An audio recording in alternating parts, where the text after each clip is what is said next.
वृत्तपत्रातल्या बातम्या आणि एकमेकांवर दबाव आणण्यासाठी अशा बातम्या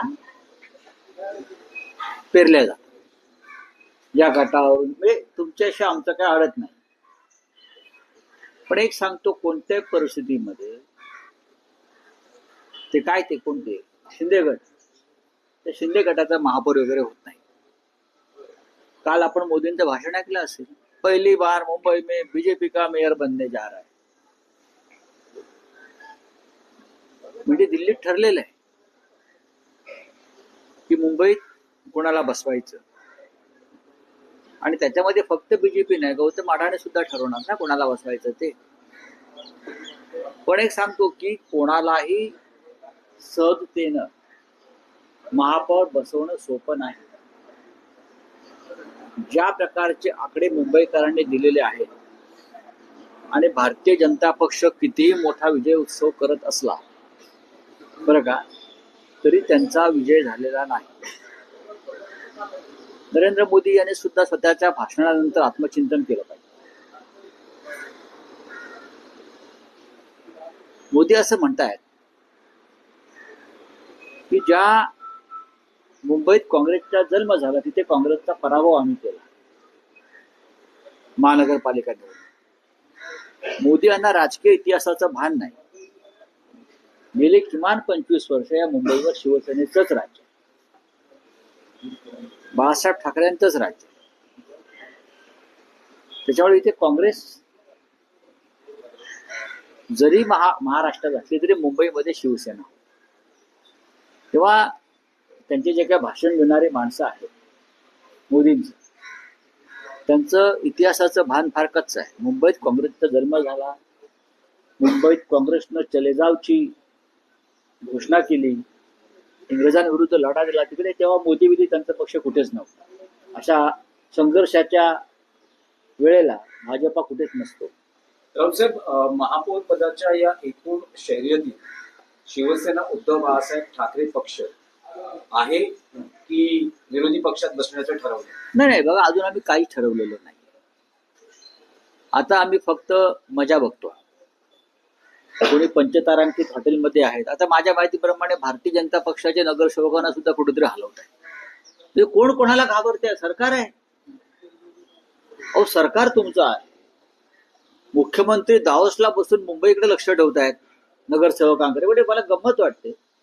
तिकडे त्यांचं, मी काल असं ट्विट केलं, आपण पाहिलं असेल की प्रधानमंत्र्यांसारखं स्वागत करण्यात आलं. लोक बिक झेंडे विंडे हलवतायत, असे चांगली गोष्ट आहे. एक मराठी माणूस म्हणून जर नरेंद्र मोदी, देवेंद्र फडणवीस यांची देशाच्या पंतप्रधान पदाकडे पावलं पडत असतील मुंबई जिंकल्यामुळे, असं म्हणतात किंवा महाराष्ट्रात जिंकल्यामुळे, तर मराठी माणूस म्हणून आम्हाला अभिमानच आहे. त्यांनी करावं, त्यांनी जावं दिल्लीत, देशाचं प्रधानमंत्रीपदी दावा ठोकावा. महानगरपालिका जिंकल्या, नगरपालिका जिंकल्या, स्वित्झर्लंडला त्यांचं प्रचंड स्वागत झालं. लोक रस्त्यावरती आले, त्यांना झेंडे दाखवत होते. असं प्रधानमंत्र्यांचं स्वागत बेसिकली असं होतं. कोणत्या मुख्यमंत्र्यांचं वगैरे मी अजूनपर्यंत असं पाहिलं नाही, पण ही नवीन प्रथा सुरू झालेली आहे. त्याच्यामुळे आमच्या आशा पल्लवित झाल्या की मराठी पंतप्रधान बहुतेक देशाला मिळतोय. राऊसाहेब, आताच्या घडीची एक मोठी बातमी आहे, देवा भाऊंसोबत उद्धव ठाकरेंची चर्चा झाल्याचं सूत्रांकडनं कळतंय. नाही, या सूत्रांमध्ये आम्ही विश्वास ठेवत नाही. जे म्हणतायत की त्यांनी त्यांचे नगरसेवक सांभाळावेत, आणि त्याचबरोबर उदय सामंत म्हणतायत की त्यावेळी नॉट रिचेबल कुठले नगरसेवक आता नगरसेवक फोडण्यापेक्षा असं आहे की आमचे नगरसेवक जे आहेत हे आपापल्या घरी आहेत. आमच्या नगरसेवकांची बैठक मातोश्रीवरच होते, आणि ते आपापल्या गाड्याने येतात आणि निघून जात आहेत. तुम्हाला तुमचे नगरसेवक डांबून का ठेवावे लागले याचं उत्तर त्यांनी द्यायला पाहिजे. मुंबईतले नगरसेवक तुम्हाला, किंवा कल्याण डोंबिवलीचे नगरसेवक तुम्हाला या पंचतारांकित कैद खाण्यामध्ये डांबून का ठेवावे लागले? आमचे नगरसेवक आपापल्या घरी आहेत. ते रिचेबल की नॉट रिचेबल नंतर बघू. कल्याण डोंबिवलीतले 2 तुमचे नगरसेवक जाऊन श्रीकांत शिंदेना भेटतात आशीर्वाद घेण्यासाठी. मग घेऊ द्या ना. त्यांचा आसाराम बापू झाला असेल श्रीकांत शिंदेचा, जात असतील. स्थापनेसाठी बघा, एक लक्षात घ्या, आमचा 11चा गट स्थापन होईल. आमचे 11 नगरसेवक आहेत. मनसे आणि तुम्ही नाही, फक्त मनसे स्वतंत्र गट आहे. अच्छा, हा 11 तुमचे आहेत. बरं, 11 आणि 5. आमच्या 11चा गट स्थापन करण्याची प्रक्रिया सुरू आहे. आणि इथे मुंबई महापालिकेत काय होईल? एकत्र असा गट असेल? नाही नाही, स्वतंत्र की स्वतंत्रच गट असेल? स्वतंत्र गट स्थापन करावा लागेल. 2 स्वतंत्र पक्ष आहेत, लक्षात घ्या. आणि त्याच्यावरती आता आम्ही बघू ना, आमच्यामध्ये संवाद उत्तम आहे अजूनही. नाही, पण कल्याण डोंबिवलीमध्ये असा ट्विस्ट आहे की दोन्ही पक्ष म्हणजे भाजप आणि शिवसेना शिंदे गट महापौर स्वतःचा व्हावा यासाठी स्वतःच्या पद्धतीने नाही प्रयत्न ना, करतायत. करू द्या ना. त्यांना मदत लागेल अन्य पक्षाची. बघा, अशा मदत वेळेस- म्हणजे असं आहे की शिंदे भाजपचे नगरसेवक फोडण्याचा प्रयत्न करतात. एकनाथ शिंदे हे भारतीय जनता पक्षाचे निवडून आलेले नगरसेवक फोडण्याचा प्रयत्न करत आहेत. आणि हे भाजपलाही माहिती आहे. म्हणजे हे केडीएमसी मध्ये होते. केडीएमसी मध्ये म्हणतो नाही, अर्थात मुंबईत पण ते करू शकतात. भाजपचे नगरसेवक फोडणं होतं. केंद्र आणि राज्यात जो सत्तेत आहे प्रमुख पक्ष नाही. मुख्यमंत्री आहेत ज्यांचे, बघा, हे असं आहे की मिस्टर एकनाथ शिंदे हे भारतीय जनता पक्षाचे लोहपुरुष आहेत ना. त्यांनी शिवसेना फोडली, त्याच्यामुळे त्यांना जे अमित शहा आहेत ते खांद्यावर घेऊन फिरतात दिल्लीत, ब्लू व्हाईट बॉय म्हणून. आता ते काही करू शकतात. तर तसं नसतं तर त्यांनी महापौर पदावर दावा सांगितला असता का 29च्या जोरावर का 27च्या जोरावर? कोणीतरी त्यांना चावी देत आहे ना दिल्लीतून. ते कोण? दिल्लीतून एकनाथ शिंदे यांना चावी देणारे कोण? की महापौर पदावर दावा सांगा म्हणून, जेणेकरून भारतीय जनता पक्षाचा म्हणजे देवेंद्र फडणवीस यांचा महापौर होऊ नये. राऊतसाहेब, नारायण राणेंनी आपल्यावर टीका केलेली आहे. म्हणतात की महापौर, तुमचा महापौर काय आकाशातून पडेल, संख्याबळ पहा. तुमचं पण संख्याबळ पहा ना, तुमचंही संख्याबळ पहा म्हणावं. काय राण्याकडे संख्याबळ आहे का? असेल तर मग थांबलेत का? असेल तर मग शिंद्यांनी लपवून का ठेवलेत?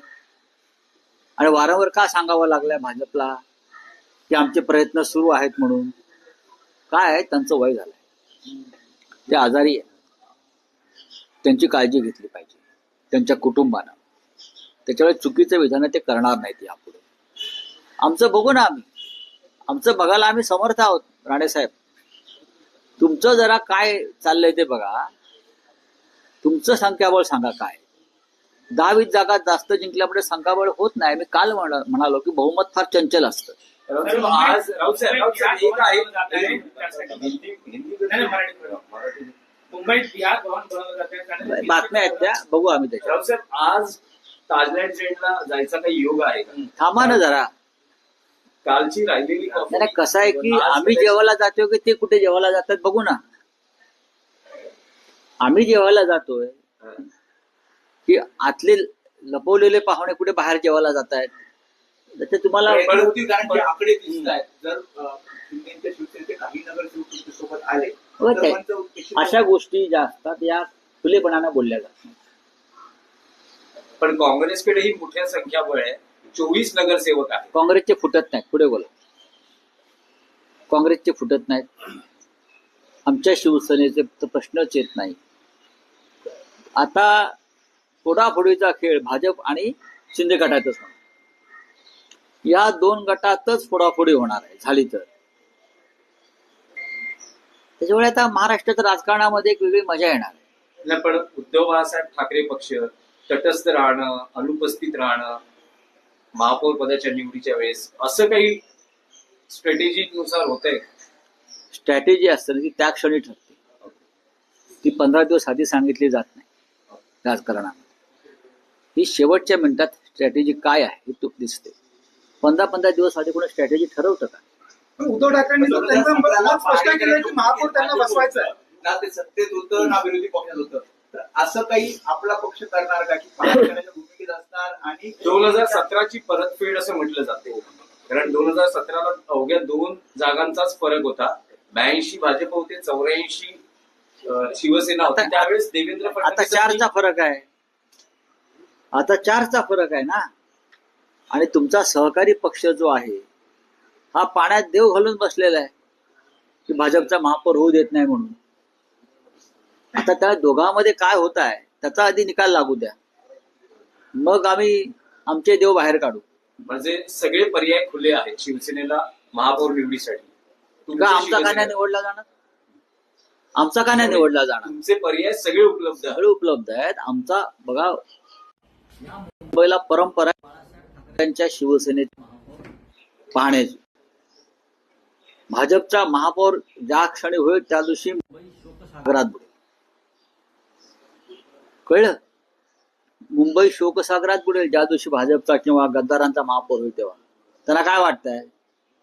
काय वाटतंय त्यांना?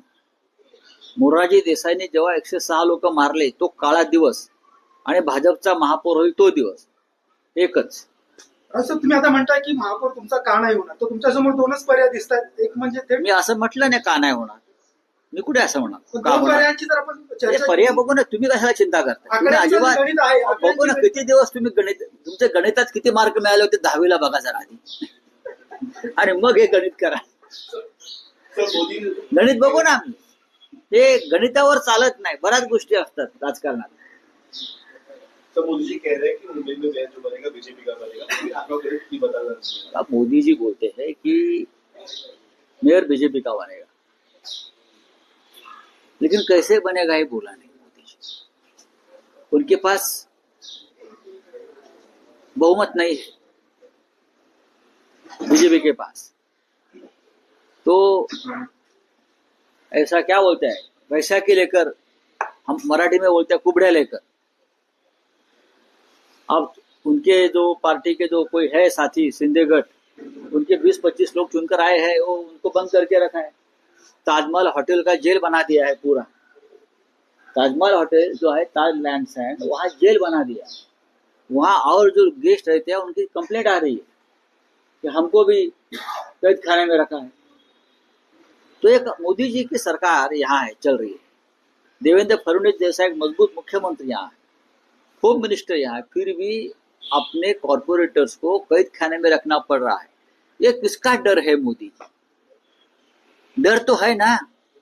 ये डर किसका है एक बार बता दीजिए कि अपने लोगों को क्यों बंद करके रखा है. हमारे नगर सेवक जो है खुले अपने घर में है, मातोश्री पे आते हैं, मीटिंग करते हैं, चले जाते हैं. हमको किसी का डर नहीं. सर, मुंबई में बिहार भवन बनाया गया, ऐसी खबरें सामने आ रही हैं. 300 करोड़ का मेयर बनने वाला है ऐसा वो कह रहे हैं, पर गणित उनके पास भी नहीं है इस चीज को लेकर। देखिए ना, किस तरह से आगे होगा? देखिए बीजेपी वाले उनकी मेयर की बात करते हैं. एकनाथ शिंदे के पास पूरे 30 नगर सेवक नहीं है कॉर्पोरेटर, वो उनकी मेयर की बात करते हैं. अब जिनको बनाना है वो बना लेंगे. हम लोग है ना, अभी भी जिंदा है टाइगर. अभी भी शिवसेना के पास और उनके साथियों के पास एक ऐसा आंकड़ा है जो उनको चैलेंज कर सकता है. लेकिन कभी कभी मजा भी लेना चाहिए ना. तो ये मजा लेने की बात चल रही है हमारे खेमे में. सर, मुंबई में बिहार भवन जाएगा, उसके लिए 300 करोड़ रुपए की निधि भी देखेंगे. अब ये सरकार आएगी ना बीएमसी में, उनको भी कुछ जवाब देने दो ना. जो अपने आप को शिवसेना मानती है ना, उनकी कोई जिम्मेदारी है क्या नहीं उसके ऊपर जवाब देने की. चलिए, थैंक यू.